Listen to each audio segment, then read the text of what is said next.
Hello everybody.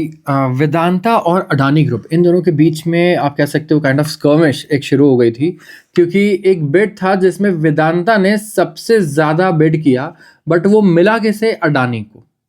ठीक है, आपने सुना भी होगा, अभी न्यूज़ में आया होगा। एंड इसमें then they went to supreme court Adani के अगेंस्ट, वो नॉट अडानी के अगेंस्ट पर्टिकुलरली, बट उस वर्डिक के अगेंस्ट वो सुप्रीम कोर्ट चले गए। एंड दे फेल्ट कि यहाँ पे पार्शलिटी हो रही है। बट द रियल जो अगर आप देखोगे ना, जो पिक्चर है, इट्स काइंड ऑफ डिफरेंट। और सुप्रीम कोर्ट ने भी आप देखो तो इनके अगेंस्ट ही यहाँ पे कहीं ना कहीं ये दिया है, वर्डिक दिया है। तो व्हाट इज इट, क्या है ये, और क्या अब फर्क पड़ेगा वेदांता के शेयर्स पे? We really have to see कि क्या होता है। So good morning, hello everybody. This is business newspaper analysis. यहाँ पे मैं बिजनेस न्यूज़पेपर्स के जितने भी आर्टिकल्स, इंपॉर्टेंट आर्टिकल्स हैं from business standard, from economic times and financial express, वो आपके लिए एनालाइज करूंगा। And will try to analyse the impact कि हमारे इनकम पे, सैलरी पे, खर्चे पे, इन्वेस्टमेंट्स की वैल्यू पे क्या इम्पैक्ट पड़ता है दुनिया भर के सारे न्यूज़ का। ऐसा बिल्कुल प्रैक्टिकली हम लोग यहाँ पे देखेंगे। So the first article is setback for Vedanta, SC denies stay on Adani's resolution plan for जल। सो हुआ ये कि सुप्रीम कोर्ट ने रिफ्यूज कर दिया है stay implementation of Adani group 14,500 crore debt resolution plan है, डेट लेडन जयप्रकाश एसोसिएट्स का। ठीक है, इट्स अ फेमस कंपनी और इसका डेट रेजोल्यूशन प्लान चल रहा था। तो कंपनी क्या होता है जब उधार नहीं चुका पाती है, एनसीएलटी चले जाती है, आपको पता होगा, एनसीएलटी वगैरह के पास चली जाती है, यहाँ पे बैंक्रप्सी वगैरह के कोड आ जाता है। तो होता यह है कि अब जो कंपनी के डिसीजंस हैं वो किसके हाथ में है? जिसने कंपनी को उधार दिया है। अब मैं एक एग्जांपल के थ्रू ये पूरा आर्टिकल समझाऊंगा, एक एक लाइन नहीं रीड करूंगा आपके लिए। सो आपका फ्रेंड है, ठीक है, आपका फ्रेंड है एक्स। अब क्या हुआ, इसने कंपनी स्टार्ट की, उधार लिया, ठीक है, लेकिन कंपनी चली नहीं, पैसा नहीं कमा पाया। तो अब ये सारा पावर जो है ना किसके पास होगा? यहाँ पे कंपनी के ऊपर हक किसका है? क्रेडिटर्स का, जिसने उधार दे रखा है। क्योंकि कंपनी की वैल्यू इतनी नहीं रही अब, जितने क्रेडिटर्स आप कह सकते हो कि जितने क्रेडिटर्स हैं इसके पास। तो क्रेडिटर्स यहाँ पे क्या करेंगे? चूज करेंगे कि वो किसको ये अपना बेसिकली टेक ओवर करने देना चाहते हैं। ठीक है, अब यहाँ पे इस कॉर्पोरेशन को टेक ओवर करने के लिए दो लोग थे, एक था वेदांता ग्रुप, एक था अडानी ग्रुप। वेदांता ने बिड किया, वो बिड ज़्यादा था, मान लो उसने बिड किया 15,000 करोड़ और अडानी ने किया मान लो 12,000 करोड़। ठीक है, बट स्टिल क्रेडिटर्स ने किसको चूज किया? अडानी को, मतलब वेदांता को नहीं किया, जबकि 3,000 करोड़ का डिफरेंस है। तो ऐसा क्यों हुआ है, अब मैं आपको बताता हूँ। ठीक है, तो सबसे पहले थोड़ा सा आर्टिकल पढ़ लेते हैं। वेदांता का अपील जो था वो लिस्टिंग पे आएगा 10 अप्रैल को, ये मैं बता दूं आपको। वैसे Vedanta is one of the biggest donor to जो हमारे आई थिंक जो रूलिंग पार्टी है इस टाइम पे, एक खासा वेदांता ने उन्हें अच्छा खासा डोनेशन भी दिया है। So they have very good history, very good repo, उनकी लॉबिंग अच्छी होगी, we know that central government में भी। But is this going to work against Adani, ये कहना बड़ा मुश्किल है। ठीक है, अब हुआ क्या कि एनसीएलटी ने तो देखो यहाँ पे कह दिया था कि यहाँ पे कोई केस है ही नहीं। ठीक है, स्टे तो लगाएंगे नहीं, और इम्प्लीमेंटेशन जो होगा ये अडानी का जो रेजोल्यूशन प्लान है उसके हिसाब से होगा। और कमिटी ऑफ क्रेडिटर्स है वही यहाँ पे करता धरता है। मैं कह रहा हूँ मैंने इस कंपनी को उधार दिया है, अब इसके डिसीजन मेरे हाथ में है। मैं चूज करूंगा ना कि मुझे अडानी को देना है, वेदांता को देना है, तो मैं खुद कम पैसों में अडानी को देने को तैयार हूं ये। और इसका रीजन बड़ा सिंपल है। ठीक है, इसका रीजन इस आर्टिकल में इन्होंने दिया नहीं है वैसे मुझे लगता है, बट आई टेल यू कि यहाँ पे क्या रीजन है। यहाँ पे बहुत सिंपल रीजन है कि इनकी हिस्ट्री क्या है। अडानी की हिस्ट्री बहुत अच्छी है। यहाँ पे अडानी जब भी ऐसे डेट रेजोल्यूशन प्लान्स में जाते हैं, टेक ओवर करते हैं, तो पैसा टाइमली रीपे करते हैं। ठीक है, इनका जो टाइम ड्यूरेशन होता है वो भी शॉर्ट होता है, जल्दी लौटाते हैं। मैं ऑलरेडी 10 साल से मेरे पैसे फंसे हैं उस कंपनी में, मुझे जल्दी दे रहा है अडानी वो पैसे, भले ही कम चाहिए, मुझे कम पैसे चाहिए लेकिन आज चाहिए। समझ रहे हो? ठीक है, यहाँ पे कोई फेलियर्स नहीं है इनके, जबकि वेदांता के साथ ऐसा नहीं है। वेदांता की हिस्ट्री अगर आप देखोगे ना तो यहाँ पे टेंटेड है। इन्होंने कई बार रेजोल्यूशन प्लान्स लेने के बाद ड्रॉप किया है, इससे क्रेडिटर्स का बहुत नुकसान हुआ है। मार्केट में नाम बहुत इंपॉर्टेंट चीज़ होती है, और यहाँ पे कहीं ना कहीं वेदांता का जो नाम है ना एज कम्पेयर टू अडानी, कहीं ना कहीं इतना अच्छा नहीं है। अडानी ने ऑफर किया था 14,500 पे करेंगे, वेदांता ने ऑफर किया 17,000, जिसमें से कैश कंपोनेंट था 4,000 करोड़ का और रेस्ट पेबल था 6 ईयर्स में। ठीक है, अब वेदांता ने नवंबर में रिवाइज किया और कहा हम 16,726 करोड़ देंगे, जिसमें से 6,500 करोड़ हम लोग अपफ्रंट दे देंगे। बट स्टिल क्रेडिटर्स क्या चाहते हैं, कमिटी ऑफ क्रेडिटर्स चाहते हैं कि हम अडानी को दें, ठीक है, we want Adani on the panel. तो यू कैन सी कि यहाँ पे कोई फर्क नहीं पड़ रहा क्रेडिटर्स को कि वेदांता उन्हें क्या डील देता है। वो 14,500 करोड़ लेकर के अडानी से खुश हैं, क्योंकि उन्हें ज़्यादा सर्टेनिटी है कि यहाँ पे कोई चेंजेस नहीं होंगे, कोई प्रॉब्लम्स नहीं होंगी, स्मूथली पैसा इनके पास जल्दी आ जाएगा, कैश कंपोनेंट भी अच्छा होगा। अब आ जाते हैं अगले आर्टिकल पे, और ये है रुपए के बारे में। देखो, रुपए से रिलेटेड आर्टिकल्स ना लोगों को बड़े कंफ्यूजिंग लगते हैं और उन्हें डर भी लगता है कुछ टर्मिनोलॉजीज को पढ़ के। So will try to simplify this बहुत ही आराम से। अब सुनो आराम से कि क्या क्या चीज़ें हैं इस टाइम पे जो आरबीआई कर रहा है रुपये को कंट्रोल करने के लिए।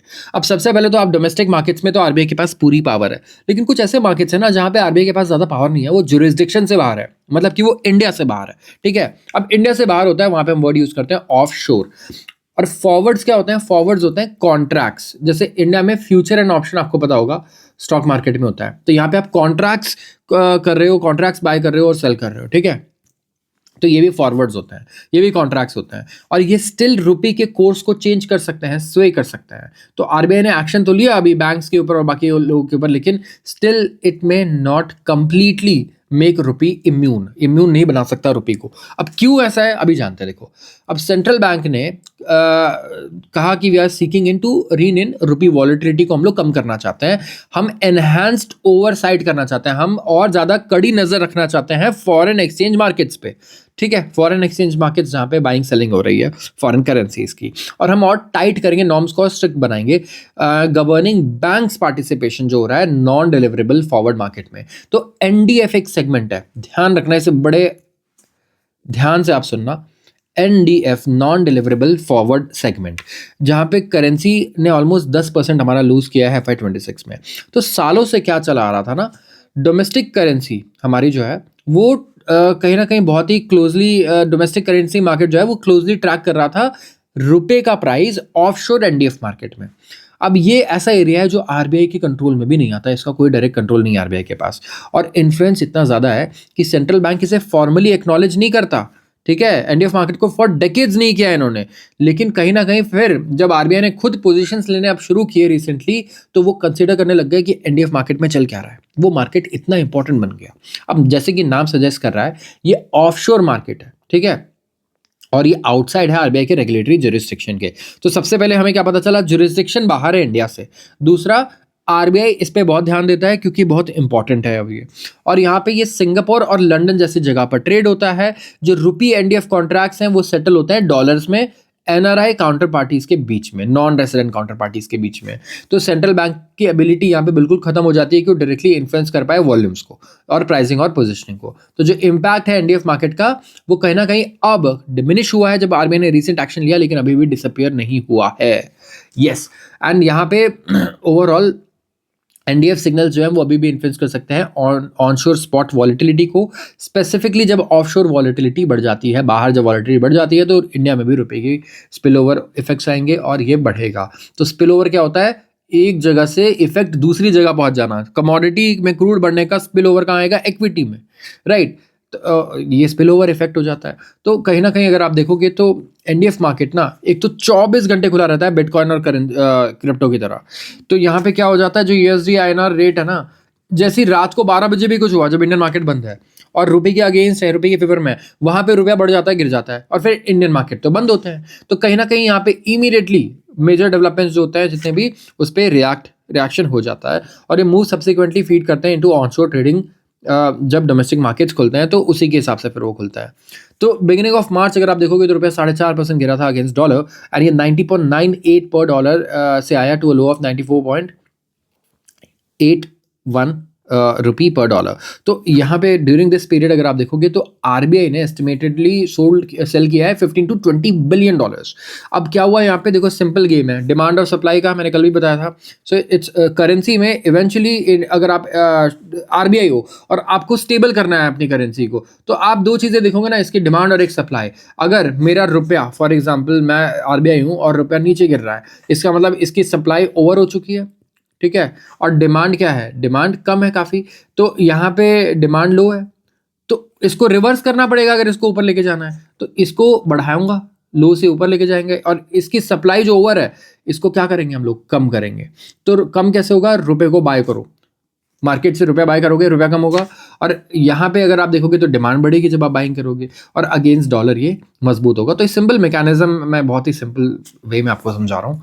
एंड आरबीआई ने यहाँ पे बैंक्स को इशू किया कि सबसे पहले तो जो तुम्हारे फॉरेन पोजीशंस है ना, $100 मिलियन से ज्यादा नहीं होनी चाहिए, और 10 अप्रैल तक का तुम्हारे पास टाइम है, ठीक है। तो इससे क्या हुआ, बैंक्स के पास बिलियंस ऑफ डॉलर्स थे रुपये की पोजीशन में, वो सारे उन्होंने स्क्वायर ऑफ किए, और यहाँ पे रुपया हमें एक दिन में ₹2 ₹3 मतलब ऑलमोस्ट मजबूत होता हुआ नजर आया, जो 12 साल का रिकॉर्ड बना था, राइट। उसके बाद बैंक ने क्या किया, स्टेप अप किए मेजर्स, और प्रोहिबिट कर दिया बैंक्स को कि वो रुपी एनडीएफ कॉन्ट्रैक्ट ऑफर करें अपने क्लाइंट्स को।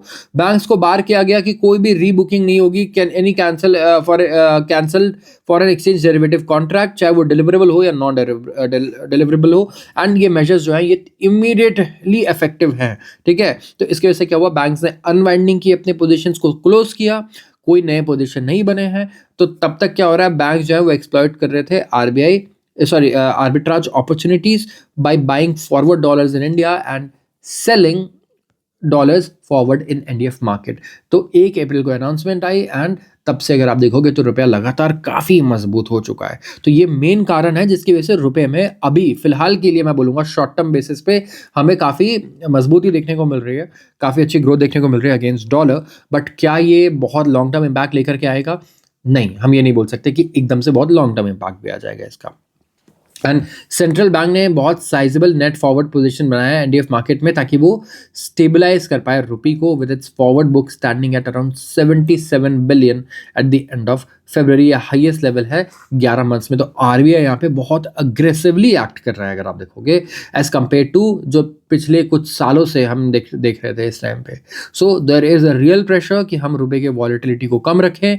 अगर आप कंपेयर करोगे तो रुपया वैसे कम वॉलेटाइल ही है, अगर लास्ट 10 ईयर्स को आप कंपेयर करो उसके पहले वाले 10 ईयर्स से, then we can see that कि रुपया काफ़ी मतलब मैं कहूँगा लो वॉलेटिलिटी फेज से गया as compared to the previous decade.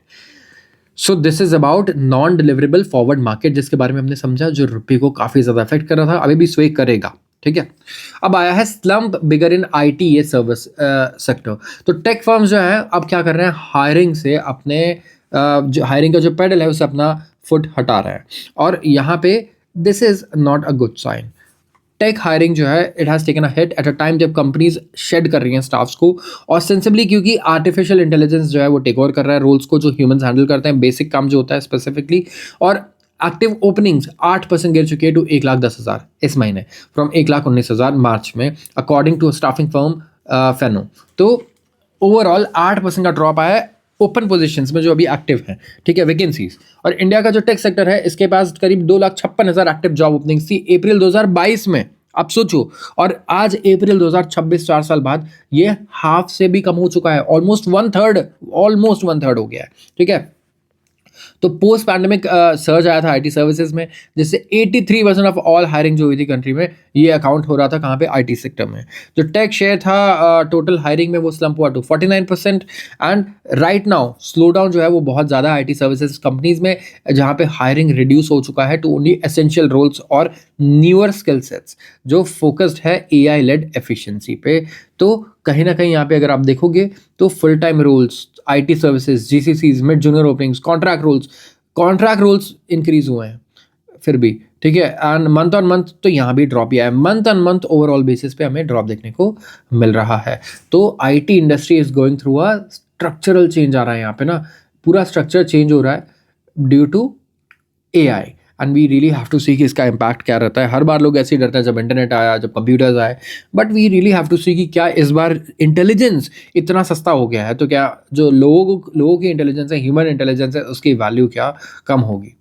So let's wait and watch. अब आता है सर्विसेज पीएमआई।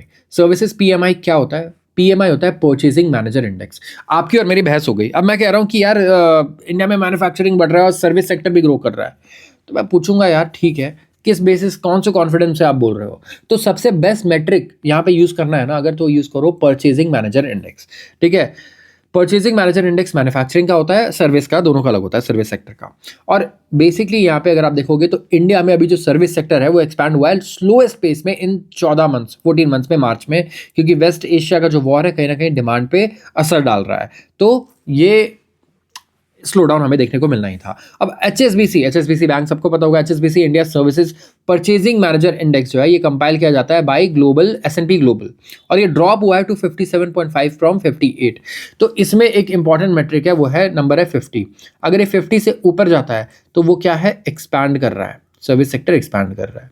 और अगर 50 से नीचे जाता है तो इसका मतलब ये कॉन्ट्रैक्ट कर रहा है। ठीक है, तो क्या अभी ये कॉन्ट्रैक्ट कर रहा है? नहीं, एक्सपैंड कर ही रहा है, लेकिन एक्सपैंड पहले कर रहा था 58.1 ज़्यादा रेट से, अब कर रहा है 57.5 कम रेट से।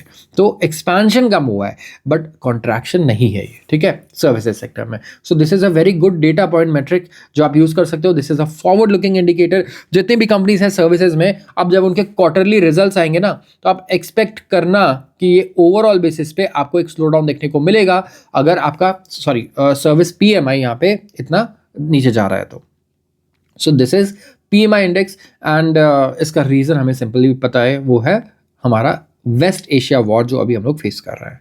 तो न्यू बिजनेसेस अगर आप देखोगे तो दे आर कंटिन्यूइंग, मतलब यहाँ पे न्यू बिजनेसेस ग्रोथ आ रही है ऑफ कोर्स, बट कहीं ना कहीं ग्रोथ जो है ना वो बहुत ज़्यादा कैटेगराइज हो गया कि हाँ कुछ स्पेसिफिक कैटेगरीज ग्रो कर रही है, बहुत ही ज़्यादा फ्रैगमेंटेड है। एंड जो बाकी कैटेगरीज है दे आर रियली सफरिंग। बहुत सारी ट्रेडिशनल कैटेगरीज अब लूज कर रही है ओवरऑल। तो वी रियली हैव टू सी, एक बार मैन्युफैक्चरिंग में भी वी आर एक्सपेक्टिंग कि इस बार PMI जो आएगा वो काइंड ऑफ लो ही आएगा। अब बात करते हैं टेलीकॉम के अर्निंग्स की। सो टेलीकॉम की अर्निंग्स से तो एक्सपेक्टेशंस बहुत बढ़िया होती है, क्योंकि आप और मैं हर महीने रिचार्ज करवाएंगे, राइट, कुछ भी हो जाए। और रिचार्ज अगर महंगा भी हो गया तब भी हमें कराना ही होगा, क्योंकि बहुत ही अच्छी डुओपोली बन चुकी है इंडियन टेलीकॉम मार्केट में।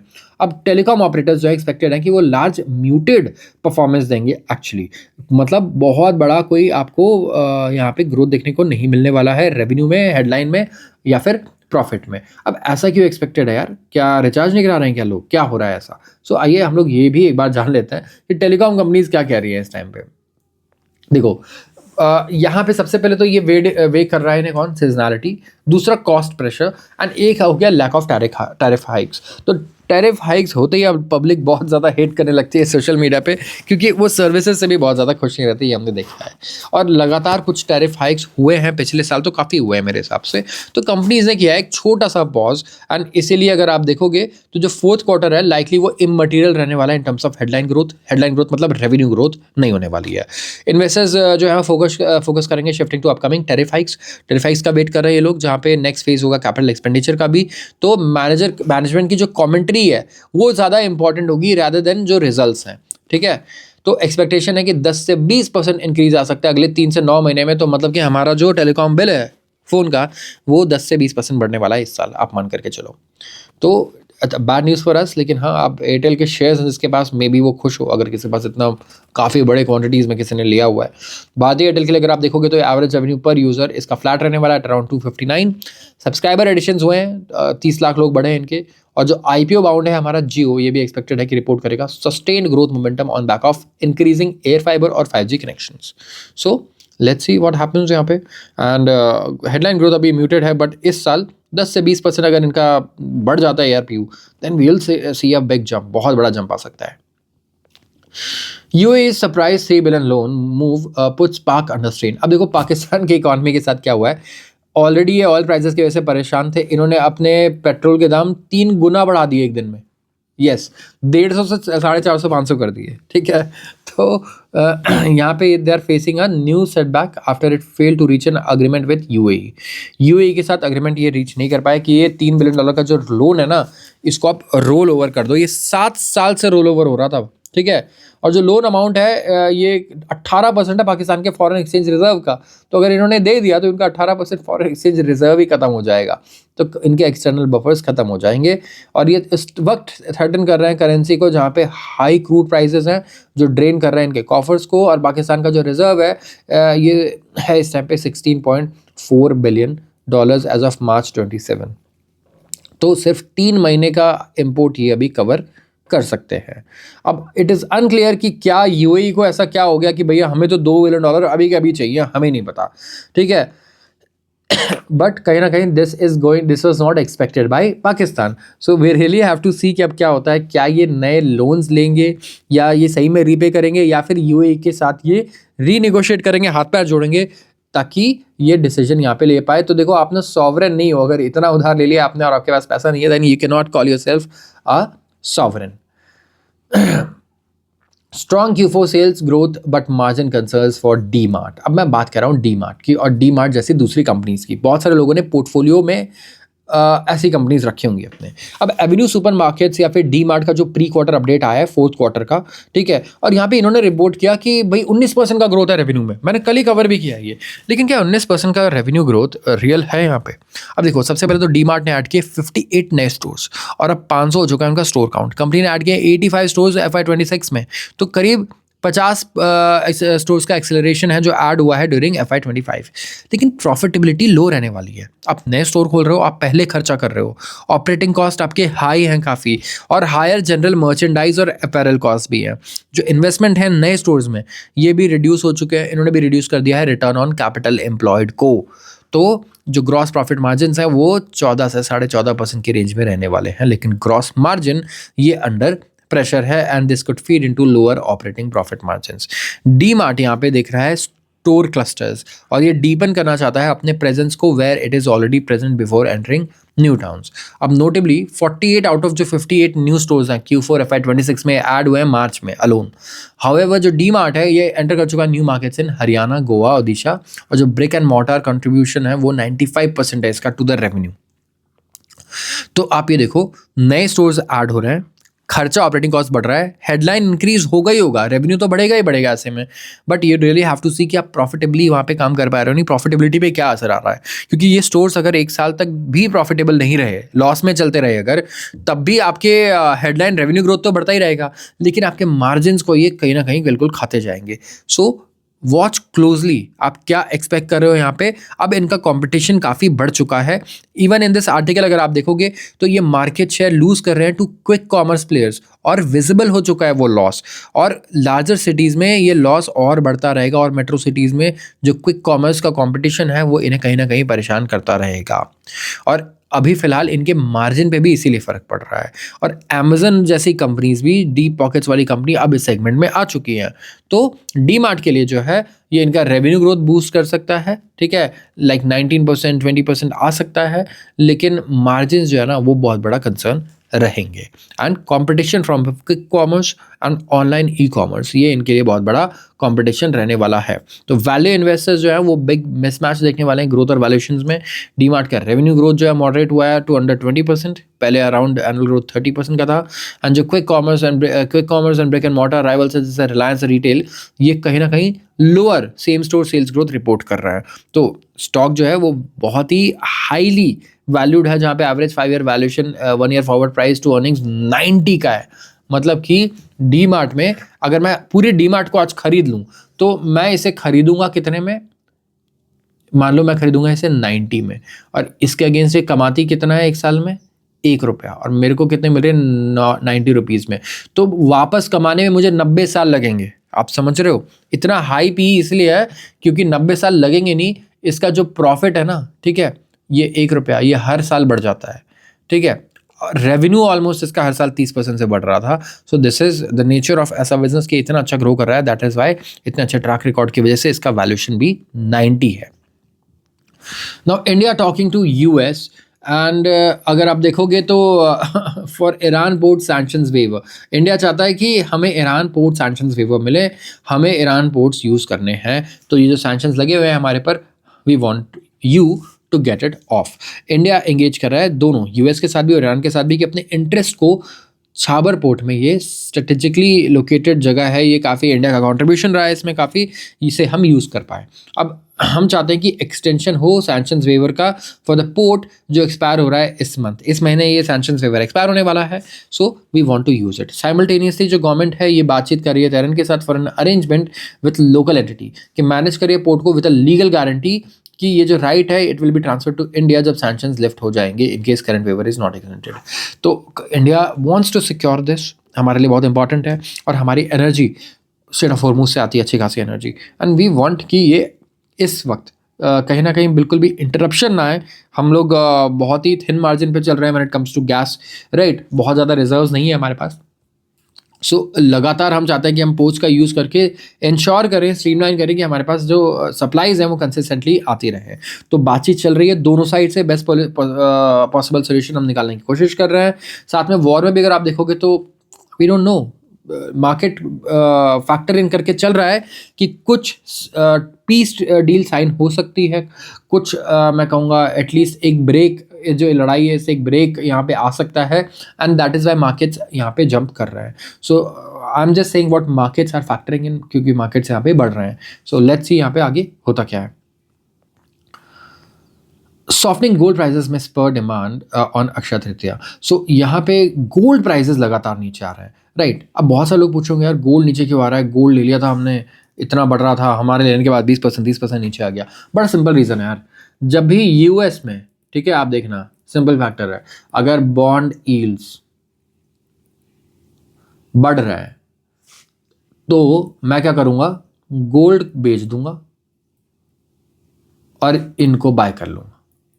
अब मैंने ऐसा क्यों किया, मैंने गोल्ड देखा भी नहीं, क्या पता गोल्ड ज़्यादा रिटर्न दे दे, तो मैं बोलूँगा नहीं, इस वक्त पे बिजनेसेस पता नहीं पैसा कमा पाएंगे नहीं कमा पाएंगे, क्योंकि वॉर का सिचुएशन है।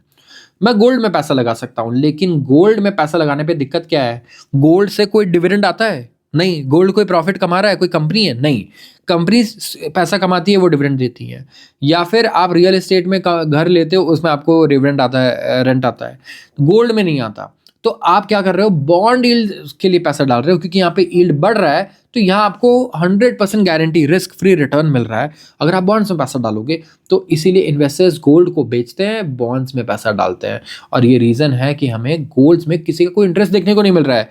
गोल्ड 1,70,000 चल रहा था, 80,000, तब दुनिया भाग रही थी खरीदने के लिए। आज गोल्ड 1,40,000 पे, लोग डर रहे हैं उसे खरीदने से। तो यही रीज़न है कि लोग अभी भी गोल्ड को बेच रहे हैं और पैसा यूएस के बॉन्ड यील्ड्स में डाल रहे हैं, जो बड़े इन्वेस्टर्स हैं, जो मार्केट मेकर्स हैं, मूवर्स हैं, ठीक है। अब इंडिया में लोकल डिमांड बढ़ेगी फाइनली, क्योंकि अक्षय तृतीया आ गया है, बट क्या इससे गोल्ड प्राइस का फर्क पड़ेगा? बिल्कुल नहीं। इंडिया की जो लोकल डिमांड है ना, गोल्ड प्राइस को इंटरनेशनली वो मूव नहीं कर सकती है। गोल्ड एक इंटरनेशनली ट्रेडेड कमोडिटी है, पूरी दुनिया में ट्रेड हो रहा है, लंदन मेटल एक्सचेंज पर हर जगह हो रहा है। सो इसका प्राइस लोकल फैक्टर से इतना मूव नहीं हो सकता कि पूरी दुनिया की गोल्ड प्राइस 10% या 5% रिकवर हो जाए या ड्रॉप हो जाए, ठीक है। तो ये सीजनल होगा, लेकिन क्या गोल्ड प्राइस पे फर्क पड़ेगा? नहीं पड़ेगा। गोल्ड नीचे क्यों जा रहा है? क्योंकि बॉन्ड यील्ड्स बढ़ गए, तो ये अट्रैक्टिव हो गया गोल्ड से ज़्यादा, इसीलिए। तो गोल्ड बेकार नहीं हुआ है, लेकिन बॉन्ड यील्ड्स ज़्यादा अट्रैक्टिव हो गए हैं गोल्ड से। अगर ये बॉन्ड यील्ड्स नीचे जाएंगे तो लोग गोल्ड में दोबारा आने लग जाएंगे। It's that simple. अब बात करूंगा विप्रो की। फाइनली विप्रो का स्टॉक 2-3% ऊपर था, आई थिंक कोई न्यूज़ आई थी, और वो न्यूज़ अब यहाँ पे कवर हुई है कि विप्रो ने सिक्योर किया है $1 billion deal from Singapore based food processing major Olam group, और and has acquired its IT and digital services arm Mindsprint for $375 million as part of deal in an all cash transaction. तो 8-year agreement है, जो expected है कि $1 billion का valuation exceed करेगा total contract value में, और जो कमिटेड स्पेंड है वो है $800 million का। जो कंपनी है, इन्होंने कहा है स्टॉक एक्सचेंज फाइलिंग में। तो विप्रो का सेकंड लार्ज बायआउट है after its $375 million acquisition of Harman DTS in August 2025। जो डील है, it will see Wipro partner with Olam in end-to-end transformation through a consulting led AI powered approach, ठीक है। तो AI पावर्ड अप्रोच यहाँ पे लाया जाएगा। माइंडस्प्रिंट का जो डीप डोमेन एक्सपर्टीज़ है और IP लेड सॉल्यूशंस है, ये विप्रो के साथ कंबाइन करेंगे, कंसल्टिंग लेड जो है, एंड AI पावर्ड कैपेबिलिटीज़ यहाँ पे यूज़ की जाएंगी ताकि ग्रोथ अपॉर्चुनिटीज़ को, ये सारे यार ये बिल्कुल वो कंसल्टिंग वाले टर्म्स है, unlock growth opportunities, catalyse innovation, drive market ready. So don't just get into it. इतना मुझे लगता है ऐसी कोई न्यूज़ भी नहीं थी कि इनके शेयर्स इतने ज़्यादा बढ़ गए। I don't know. So it's more of a hype thing, and market में दूसरी IT कंपनीज भी बढ़ी हुई हैं, so it's expected कि ऐसा होगा। So this is it for today, ठीक है। And let me know if you have any suggestions in the comment section, and I'll try to make improvements. Thank you so much.